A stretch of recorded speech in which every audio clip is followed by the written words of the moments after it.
that intro was a little too dramatic.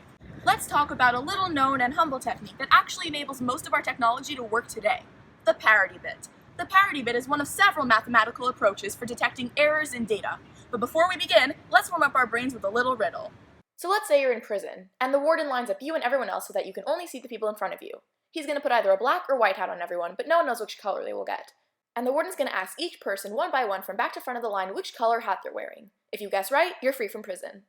Remember, you can't see your hat. You can only see the people in front of you, and the warden asks everyone what their color hat is from back to front of the line. You can't talk at all other than saying black or white when the warden asks you what color your hat is.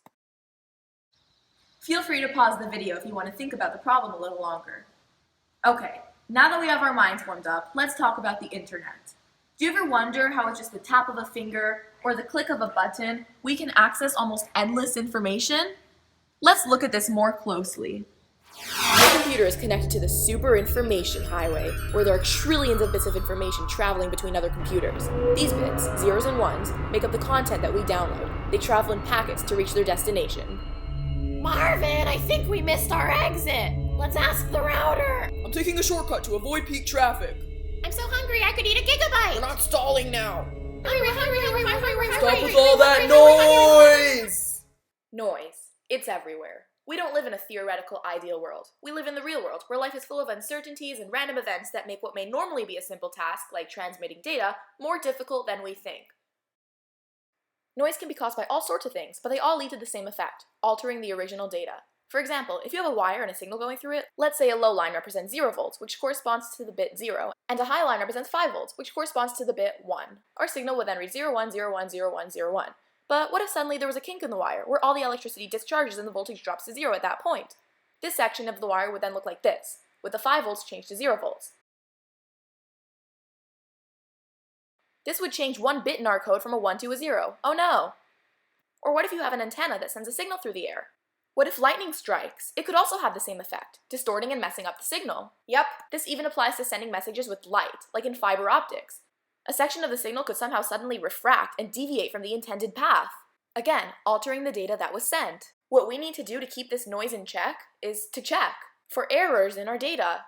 Let's say you have a sequence of ones and zeros and there is a 1 in 1 million chance that noise will cause one of the bits to flip. You might not be so concerned if they were bits of an image because it might just cause one pixel to be wrong. No big deal. But in complex applications like Microsoft Word, a few changing bits could make the whole app not work. So, how could we check if a bit flipped? We could duplicate the data before we send it off and then compare the two at the end to see if the first has any changes. But what about the rare case where they both change in the same spot? The error would go completely undetected because the two copies would look the same.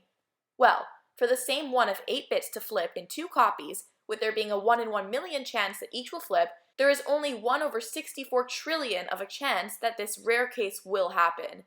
And we can reduce that chance even further by making a 3rd copy, and a 4th, and a 5th. The chance of a particular bit flipping in each copy is equal to 1/8 to the number of copies times 1/millionth to the number of copies. One problem. The size of the data we're sending gets bigger and bigger with the more copies we make, and that's not very efficient. If only we could send a summary of the data rather than a duplicate. Oh wait, we can. In comes the parity bit. This adds only 1 extra bit to the total data.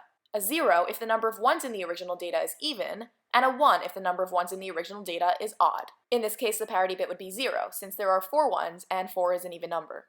Now, if the data changes to something like this, we can check if it matches the parity bit, and it definitely does not in this case because the number of ones is odd here, not even.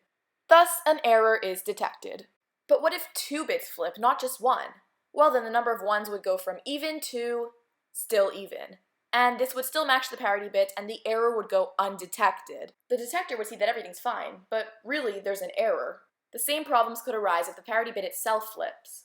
The original data is fine, but the parity bit thinks not. Still, problems like these would only arise if 2 bits flip at once, or any even number. And the chances of 2 bits flipping, each with a 1 in 1 million chance of flipping, is very, very small. So it's pretty hard for an error to slide by a parity bit.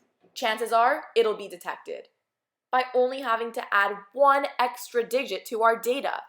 I don't know about you, but I think that's a pretty fair trade. It's not perfect, but it's great. There are a few other summary type methods like checksums and CRCs, but I won't get into those today. So, can we ever come up with a way for the chances of undetected errors to be 0? For 100% error detection? Spoiler alert, keep watching for a big hint on how to solve the riddle. So, what's the best strategy to get out of jail? We can create a strategy that is guaranteed to get everyone free, except for the guy all the way on the back, who has a 50-50 chance of getting it right. The idea is that this guy acts as a parity bit, providing a summary of the whole lineup. Then, each prisoner, seeing all the hats in front, hearing what everyone else said in the back, and knowing the parity bit, can figure out what he is wearing. I'll leave the rest up to you.